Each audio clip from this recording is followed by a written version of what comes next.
I don't know. I was talking to Bianca about that, and we were like, ugh, that fucking bitch. Hello, everyone. I'm Freida Wales, and I'm honored to be joined by drag queen extraordinaire and Golden Girls aficionado, Heklina. This legendary queen co-founded and hosted the longest-running drag event series in San Francisco since 1996, when I was 6 years old, until just this year, when she decided to step out of her regular role. During the pandemic, she's been enjoying cooking comfort food and becoming exhausted with her online shows. She is also well known for her iconic laugh, which you can buy as a ringtone version right now. So here's hoping I can make her chuckle. I'd like to welcome Heklina. Hi Freida. I'd like to dive right into the questions. So we'll start off with my favorite one. What's the origin of your drag name? Well, I moved to San Francisco in the early 90s from Iceland, and Hekla is a volcano in Iceland.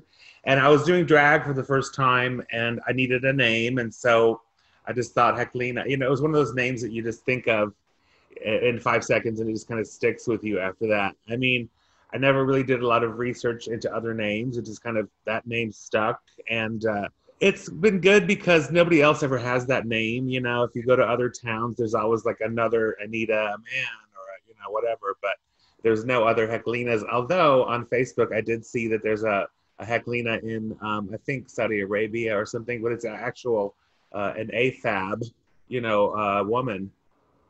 So, but yeah, no, that's it. That's the origin. And actually, when I went back to Iceland in August, I made a pilgrimage to Hekla.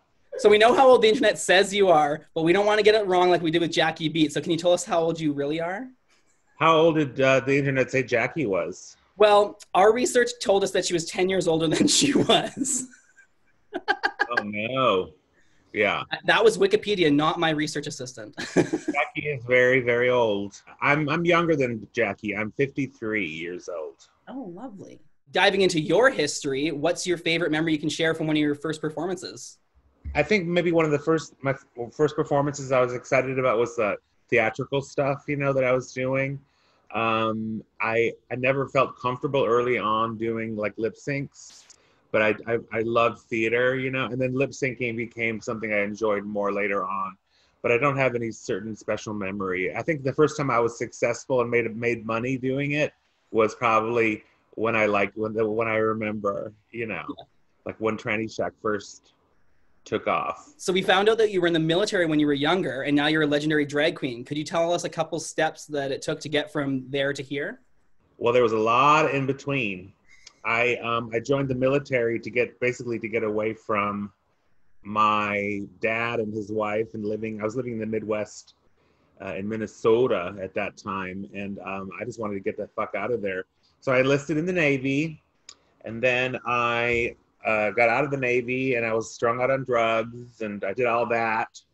And then my mom came to San Diego, where I was living, took me to Denmark to dry out. And then I went to Iceland to go to drug rehab. And then I spent a few years in Iceland, and then I moved to San Francisco. And I was 23 when I moved to San Francisco. So all that had happened before I was 23, So I'd been through my first drug rehab before I was even 21. So, I lived a pretty hard life really early on. That seems like 4 or 5 lifetimes ago. When you live for a while, you have several different lifetimes that you can't really relate to that person anymore, but you did it. Mm-hmm. So I know that I was in the Navy, and I know that I was like a hustler on the streets doing drugs, but it's so long ago, you know what I mean? And then there was the whole drag part. I moved to San Francisco, and I just got into the whole performance art crowd in San Francisco, and I began to do it. And yeah, that's how that happened. So you're known as the San Francisco Queen, but recently you relocated to your primary residence and bought a house in Palm Springs. As a broke drag queen in a very inflated housing market as well, with no potential of ever owning a house, what's it like? Well, it could happen, if you just have to start making money with what you do. I mean, it's great. Sometimes I'm kind of like, whose life is this? Like this little stuff that I'm having to do. When you ask what it's like you don't have a landlord that you can call. Mm-hmm. And to deal with all of it yourself. or actually, you know, I find people to deal with it, and I just write them checks, you know. Besides moving, what else have you been up to during the pandemic? Any new projects you're working on? You know, when the pandemic first started, I feel like I was excited for a little bit at this whole online drag stuff, and I was really gung-ho about it in March and April and May. And then in June, I was kind of like, Yeah. you know what I mean? It's And then still in going. July, and then, yeah, it just keeps going. So I'm not doing so much of the online drag stuff anymore. Actually, I did do a show with Peaches while she was Yeah. here. Yeah, it's just been really strange having to learn everything overnight. And, you know, everything I did my whole career to make a living was all about getting lots and lots of people Yeah. in these tiny spaces, you know. Funnily and oddly enough, I don't know if it's odd or not, but I had a tarot reading a couple weeks ago, and the person said that I had to start rethinking things, because I think this whole time I've been waiting for it to go away. You know, I'm just waiting, but I'm just going crazy with the waiting. So he was like, you need to rethink it and you know, do something now. So I'm thinking, like, what can I do that's different? Everybody, I mean, Jackie Beat does a show every fucking day, you know, and like, I can't do it. I can't. Yeah. It just, I don't. It doesn't feel rewarding to me. That's kind of what it's been for me this pandemic, is trying to figure out what I want to do until it goes away. And then also learning how to relax. Learning how to relax was something I was never very good at. You know, I was talking to Peaches about this, because before the pandemic, for 25 years, I was like a hamster on a wheel. I was just going. Always on to the next thing. Always on to the next thing. And so now I'm had to be like, okay, I wake up and I do the dishes, and I go for a swim, and then I take a nap. And, you know, that's what my days are like now. So it's much different. So I think, I know myself, I know that when this goes away and things do resume again, I will be back busy again, but it's going to be really difficult. Like, I don't know if you were a busy drag queen before the pandemic, but the idea right now of getting into full drag with a corset, with, you know, hip pads, with pantyhose, with nails, with high heel shoes, you know, all that stuff. What are you talking about? I'm doing that right now. Yeah, right. Me too. I'm a woman from here up. I mean, yeah, you know, well, you know, the drag has never been easier than it is right now. Is that right? Jurassic Snark. That happened. Did you enjoy it? I did. You know, like, that's the only part about online shows that I still enjoy, is when I do shows with somebody else, because it's just more fun to bounce off somebody, because you're not getting the audience reaction. Yeah, it's super bizarre not having the response back. So it's fun doing it with somebody else. And you know, obviously I've done a million shows with Peaches, so it was fun doing that with her. And we also put about 5 minutes thought into the whole thing, which was, if that, you know. We were watching. We were there. We were watching. I mean, that was kind of fun. That was the fun part. It's like, what the hell, you know? I mean, whenever I worry about not putting a lot of effort into a show, I just have to think of Alyssa Edwards or something, and then I'm like, okay, I don't care. You know, if I put any thought into it, it's more thought than other people do. Normally, this time of year, you're putting on a Golden Girls show where you play Dorothy. Are you looking to move that online in any way, or not really?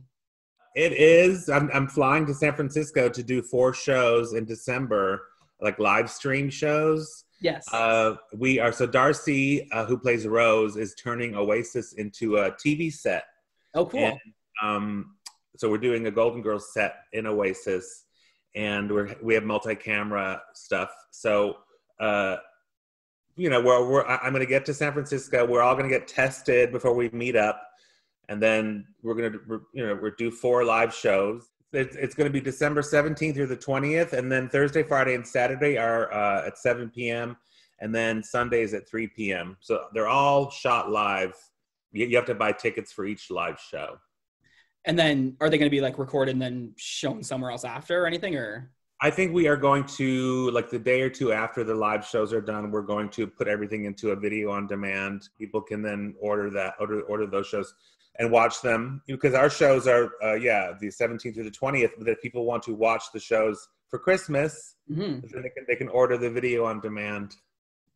That's awesome. Shows that we do. We'll definitely be doing that. Speaking of Golden Girls, as an uneducated gay who's never seen an episode of Golden Girls, where do I start? You've never seen an episode of The Golden Girls? Nope. I've seen like bits and pieces. Like I get the concept, but I've never seen like a full episode and like watched it. Well, I mean, where do you start? You just start by watching them, really. I was living in Iceland when the Golden Girls were a thing in the States, when they were on television. So I missed the whole thing. And then years later, I moved to San Francisco and somebody asked me if I would play Dorothy in a show. So I watched a few episodes just to kind of, study her or whatever. And then I got really hooked on it. I was like, oh, this is amazing, And actually, I really bond with Jackie and Alaska over Golden Girls. They are both really into the Golden Girls. And I've had Alaska in our production of the Golden Girls. And it's just a perfect show. All the women are just perfect. I don't know. I can't really explain it. It's just a perfect TV show. What can we expect to see first? You buying a little hole-in-the-wall piano bar in Palm Springs, or episodes of Driving Miss Aidsy with Bianca Del Rio? Probably buying a piano bar in Palm Springs. Because really, the Driving Miss Aidsy thing, that's as far as we ever got, was the title. Just the title. Just the title. We have no idea what to do after that. I feel like it would be a good green screen thing, now that you got your green screen, is like you could have like some sort of just her in the front seat, you in the back seat. I would love that. That'd be great. But yeah, probably more likely that I'll buy some kind of bar here. Do you have an idea for a name yet? No, I mean, I was really gung ho on buying this place, but it kind of fell through. So right now, I'm just kind of in a position, a point where I'm just kind of waiting. What I learned was with 2020 is every time I try and plan anything, it gets canceled, So, well, I don't know if you remember it, but in March when this whole lockdown happened, everything was postponed until August. Yeah. And then August came along and it was like, okay, December. And so, now I'm just like 2020 is canceled. Yeah. Well, it's been a lovely time having you in my fish tank today. And one thing I always ask my guests before they leave the tank is to do a whale call. Oh, oh. That was kind of like a wolf, I guess. A bit of a wolf, yeah. You got to go a little lower, maybe a little more throaty.